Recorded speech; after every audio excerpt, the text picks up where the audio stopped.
Welcome to Vision Plus. How does it work with the teachers? Do they have the same teachers or different teachers? No. They do have different teachers. They have a morning teachers and they also have the afternoon teachers. Which are different people. With different people, of course.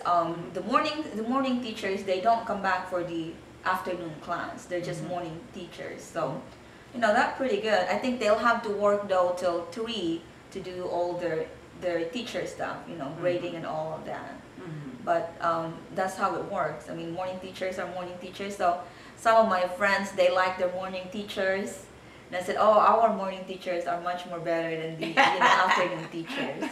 But then you cannot switch though, because if you switch, then you have to stay in that course. You have to stay AM. So if I am PM, just because I like one teacher in the morning, I cannot just switch for one teacher and then come back to the PM. So you have to decide if you want to switch. You have to switch all through until you graduate your elementary school. Yeah, I think that could help us so much here because we're spending millions of dollars for other facilities to be built, both in Madison, the city of Madison, and the county, and also the city of Huntsville, which if they could use the same facilities like Calhoun College, Community College, they use the same facility for morning students and night students, correct, evening students. that is true. And so they utilize that same building or facility for both. Now, I can see that, well, in fact, let's say Columbia High School uses the same building for New Century Technology High School and Columbia High School. But theirs are actually in the daytime. I guess it was large enough they could do them all in the daytime. But I could see, now they have different teachers, so it would work the same way. You have, they could in essence be morning students or afternoon students or evening students, save a lot of money in the state of Alabama to utilize the facilities that we have. And one of the things we've learned at Ollie at the University of Alabama, UA Huntsville, we now are calling it, is that there are a lot of retired PhDs and engineers and workers that would be very glad to teach some of the classes. Sure. You can pull them in. Let's say now, if I were to, you and I taught together at Virginia College and then did seminars, and I taught public speaking. Well, if I needed somebody for IT, I would have to call someone like yourself in to teach. Right. How did you learn? I mean, tell me about your childhood and how you got so interested in getting 2 PhDs. I barely got through one. Well, in my country, I mean, education is one of the biggest assets that your parents can give you. So pretty much it's like a pride and honor and joy that their kids are all, educated. So when you go visit a home in the Philippines, you will see all the walls with all the picture of the graduation from elementary to high school to college. And so that impression for any Filipino is such a pride. So, me as a kid, our parents always tell us we have nothing to give you, but we can only give you your education. And that's how you can help and help your sister and, help your cousins and so on. So that's what we do. I mean, I go to school pretty much almost 95% to 97% Filipinos are in college, graduate. Because So amazing. I know, because even if you work in McDonald's, you have to have a 4-year degree because everyone is having a 4-year degree. So there's no variance in that. I mean, you have to have a 4-year degree to work in a McDonald's, to work in a bank, to work in any supermarket. It's so wonderful because they're very intelligent, they're very knowledgeable, they've learned how to treat customers. I thought going to the McDonald's there when we were speaking to the Rotary Club, I have never seen such a sparkly clean McDonald's in the world. We travel around the world. Now I don't care if we were in Sweden or wherever it was, that was the cleanest McDonald's I had ever seen. And all of them are so pristine and professional that work there. Uniform, all of that. Oh, they just Hair, it has to have certain Perfect. protocols, everything. and delicious. It just felt like everything was so fresh. And Don't forget so about the rice in your chicken. Oh yeah, that's right. They did have that. That's for sure. Which was really good. Food is that, and they're so healthy. I think it's because we stayed in the president's home, President Dr. Cuenca, and she had 3 students living in her home. Right. One did the cooking, one did the cleaning inside, and one did the cleaning outside. And they were so well behaved and so professional. Even though they were working, in essence, their way through college, weren't they? That's how I did it too with my college. Oh, you did? I worked with the university, Orius University. I was this, we call it student assistant. So my first year to 4th year, I was a student assistant. I was first assigned in student affairs. Then I was moved, since I had a lot of background with computer, then I was moved for the EDP, which is the electronic data processing. So I was there for 3 years. That's how I graduated my college, and then the school hired me to, teach after that. So I was teaching my teachers who taught me before. So it was the reverse. And what was that? Oreos was so unbelievably wonderful. They gave me a certificate. They did things so quickly too.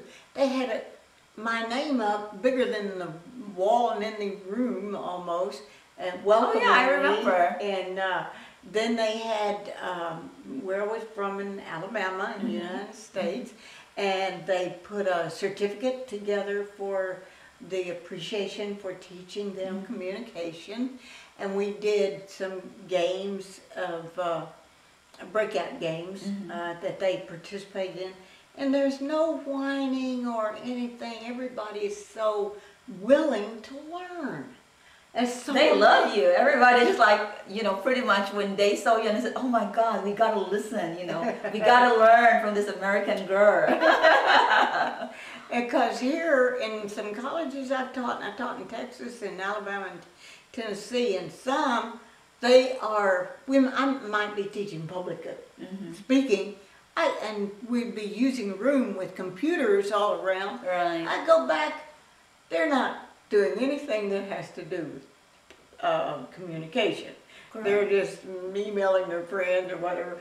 And then I go over this part of the room, they're texting their friends. So the latest thing in social media is that we're going to work at here in Alabama. They're already working on it in New York.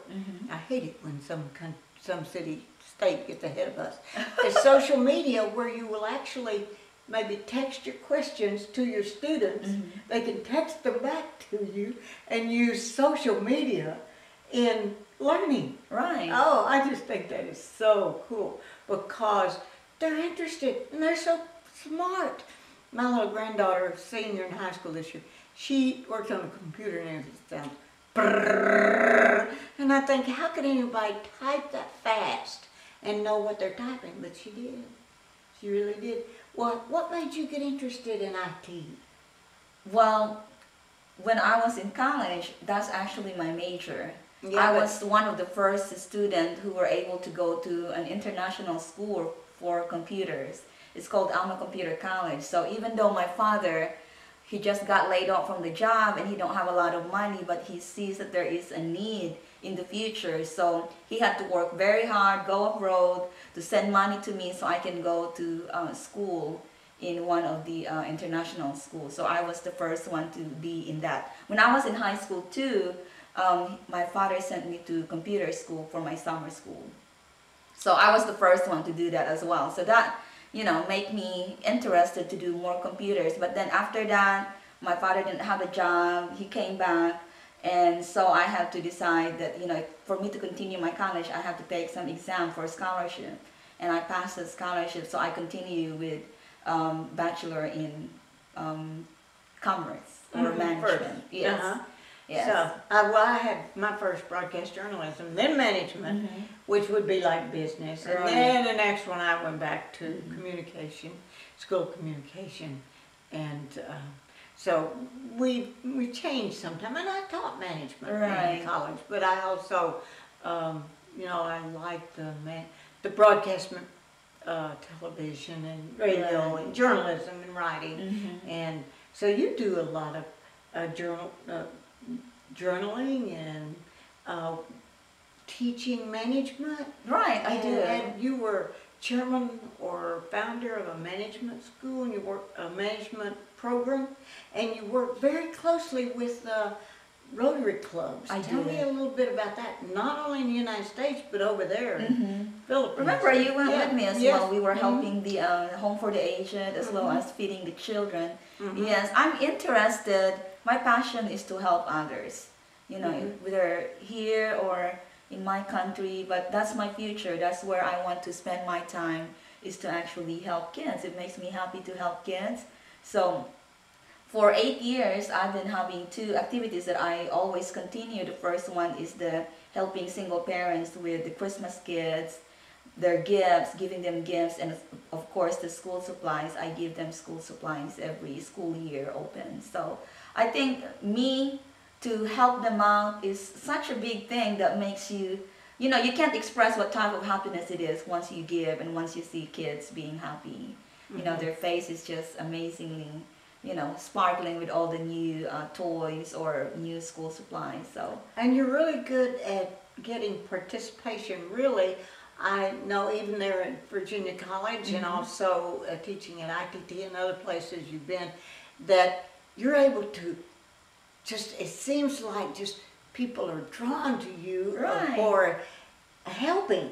They love it. I think if you have the right heart and they see it from you, they do. Even though you don't have the funds or you don't have the money, they're willing to help. You know, they'll say, Dr. Nixon, what can I do to help? Or, you know, and it makes me feel proud that, you know, everyone is in a teamwork and everyone wants to help each other. So that is a good feeling as well. But to me, you know, it's always the helping part that makes me part of the community, and that's what I like about it. Why do you think that's true? What do you think caused you to desire so much to help a lot of other people, especially kids and single mothers?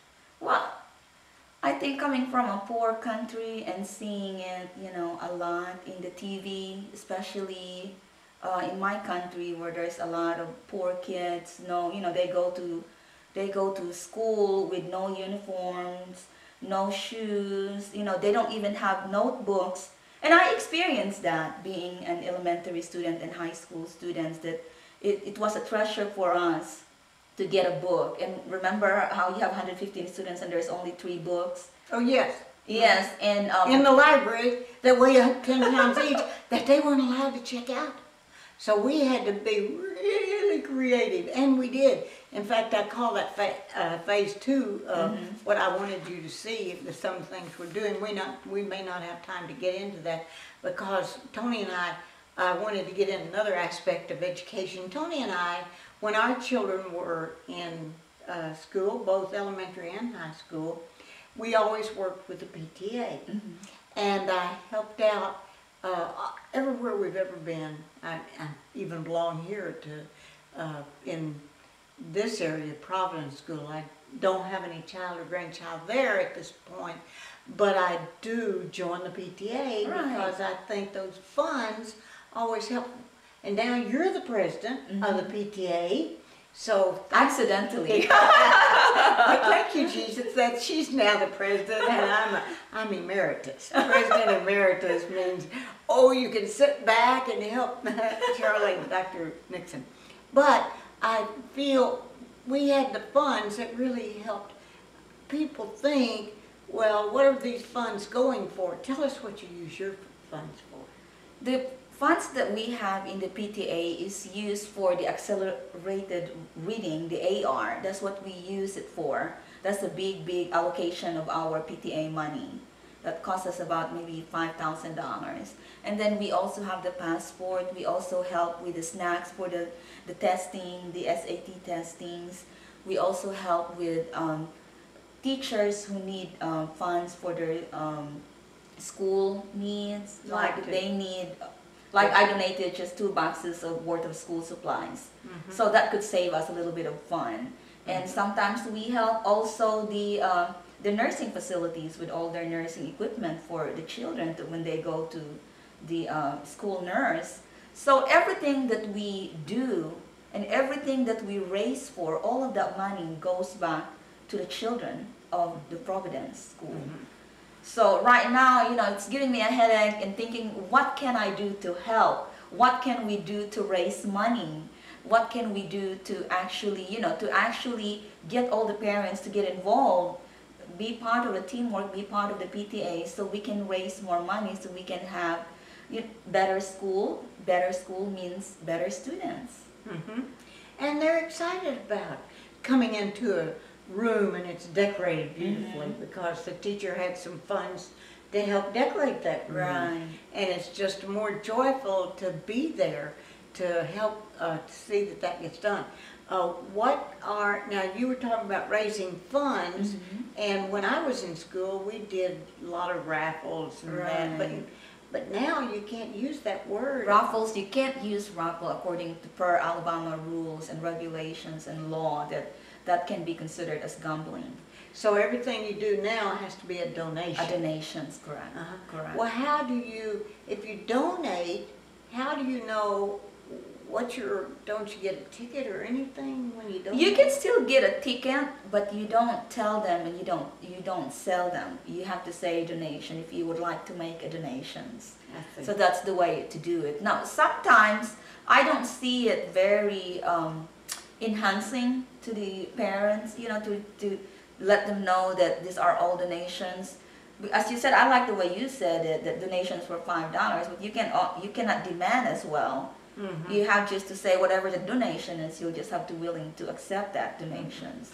Well, sometimes they will actually say something to the effect of expected donations are $5 Correct. or Yes. $10 or something like that, and that we are going to have door prizes and it will be this iPod or something like that. You can still have door prizes as long as you don't sell the tickets, as when it says prize, I guess it triggers that it's kind of a gambling. But it really isn't. It really isn't the same. Yeah, I kind of don't understand it. Because I've been, helping students for the last 8 years. And I always raise money through my egg rolls. Now, that's not a gambling. I cook egg rolls a lot of times. I probably cook 1 million egg rolls now for the last 8 years to help with the kids. And selling that is not a gambling. But when you sell something, like if I have a big fundraising, that's the way to do it, is to sell tickets. And we cannot sell tickets anymore because it's called... It has to be... it has to be donations. Yes. And that kind of helps the fundraising, and parents don't seem to understand that if you put a penny, $1, $10, $100, whatever you want, into the kitty for the PTA, every cent of that. Every cent goes back to the students. Not only do you not take any salary or gasoline or anything out of the PTA funds, you gave $200 worth of, you and your husband, of products the other day. Like, what were some of the products? Like Bed and Body Work and all of that. It was for, it was a donation so we can get some money to help the kids go to field trip. Yeah, in fact, they're wanting to go down to Montgomery. We were just there this week, and I bet there were, I don't know how many student groups going through, and one of them said, "Where are you guys from?" "We're from Athens, Alabama." I said, "Well, that's close to, but we count you as part of our neighborhood. You're part of NA, Northern Alabama, not LA, Lower Alabama." But, and so they try to get every school group in the whole Alabama to go through our state capitol and see all the things that happens. It makes it real. Because I had a student that was failing history, and she went to Washington, D.C. and toured a Holocaust museum and saw all of the museums, and there really was a Lincoln Memorial and Washington Monument and all these things, and read what it's about. Came back making A's in history. Wow. It's hands-on. Yeah, there's a big difference between hands-on and just classroom instructions. It is. So that's why we work so hard to work on our methodology of teaching, of using this concept of the television program. We made them be television host, Mm-hmm. and they were host, and they could select what country they went to. It was a good, fun way to do it. Right. In fact, if you want to know about that methodology of teaching, whether it's school or summer school, some backyard schools, or there in your classrooms at church or whatever, we'll be happy to share that with you. What do you think is going to happen? How can we get, and if you guys have any of these answers too, let us know. How can we get people, teachers, parents more, well, I guess the teachers come a lot to the PTA meeting. In fact, Not teachers that come a lot to the PTA meeting unless they're part of the board member, then they do come. oh, okay. Yes, they do. But not a lot of the, Only the board members. Mhm. We also have board members for the teachers, so they come a lot. We have about maybe 4 or 5 teachers, and the principal always, she always comes during our meetings. She always supports us for our meetings and activities. So that's really good. That's really good that you see the principal is very, very willing to come that is and good. support us in all our And certain of activities. the community members come, if they know about it. The challenge has been, I had belonged a couple of years ago to the Providence PTA, but it's very difficult to get communication. I don't know when the meetings are. How do we find out when the Well, meetings are? the meetings are in Facebook, and we also have social media, so we posted it on Facebook, and every single parents that sign up, when they do their membership, they do have their email address, so we have a mass media of emailing them when is the next activity, like spirit night, or we have the family night out and stuff like that. Like this coming Thursday, we're gonna be in Jersey Mike. Jersey Mike is so much, so nice to Providence. They're giving us 10% every Thursday. They're giving us 10% of their sales to Providence. So all we have to do is go eat and some good food. Huh? And then they give us 10% of that. So Isn't that incredible? yes, Some of the it is teachers so are wonderful. participating, and some of the Teachers are parents participating, and some parents are. like to have a few hundred more. Most of the time, though, it's elementary students that, especially elementary parents, are much more willing to support than the middle school. 'Cause Yeah. middle school are pretty much, they're in the teenager age, so you can see that. They'd be in between age. Yeah. So what you'd like as president of PTA, what would you like to see happen? What I'd like to see happen is that, to see the mindset of all the parents, that PTA is not only volunteering thing, it's also helping our students, our school, to improve our students. Yeah, I mean, to me, being part of the school is just like being part of your children. So for you to communicate is to communicate with the PTA. I think we have to change the mindset where parents think that, come join the PTA. Oh no, I don't want to join. It's a lot of work. I don't want to work. It's not about work. It's about learning the school and learning your son what they're doing in the school, learning the values of the school. By knowing the PTA, you also know what's happening in the school system, and that's include your son. What happened to my son? You don't know what's going on because, you're not part of the PTA. So I think the mindset need to be changed, that every parent should be part of the PTA, and every parent should at least volunteer or do something to help the school out, not just to think of yourself that it's wasting your time, because it's not a waste of time. We're talking about kids. Our kids. Our kids. Which is our future. Our future. Our future. There are senators and congressmen and superintendents of schools and running NASA and running all of these, everything that has to be run. Someday the mayors are these little 8th graders. Right, right. And there are parents who are willing to help, and when they help 80%. They always in there. There are parents that if you like to be a member, then you can be a member. But if you put in there that you're willing to help this, and when we call you, and then you say, oh, I didn't sign up for that one. So it's kind of sad to look at it, that it happens like this. Because in my country, when the teacher will call all the parents, they always come and help. If we have to clean the school, every parents will be in there to clean the school. I remember we have this nutrition day. Every day, parent had an assignment to cook like rice. You remember the rice that we gave and feed to the kids? We have that in the Philippines, and every parent is like a community. They will cook all the food, and then they go to the elementary school, and then they help feed the kids every day. You know, I mean, I can see that there is such a big teamwork, you know, coordinations, and that make the student more healthy, and they can function very well because, you know, they're being fed by the parents. And parents help the school, clean the school. You know, we don't have all the utilities like we do in here. Parents do. Now, it might change right now, but it used to be like that, where parents are a big part of the school. Well, it's fun to learn who your children's running with and what their parents are like. Right. So it's good. Okay, well, let's just recap. What we want to get across is there are other innovative ways that we could get money for our school through the morning school and afternoon school. Correct. There's innovative ways that we could help with learning types, but also with through the PTA.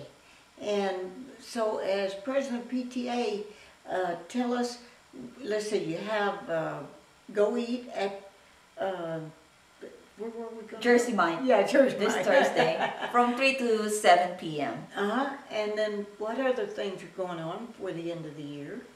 We're having the luncheon on Friday, Filipino lunch. I'm cooking food for the teachers. I'm selling it for $5, and of course it all goes back to the PTA fund. And then the April, we have the board members elections of officers. So we're having hard time finding officers for the PTA. So we hope to see that can be, you know, I mean, what we're trying to do right now is, if I'm not going to be the president, then I will have to recruit someone to be a president. So we're trying to find as many friends as we can to join the PTA and be part of the board member or the officers for the PTA.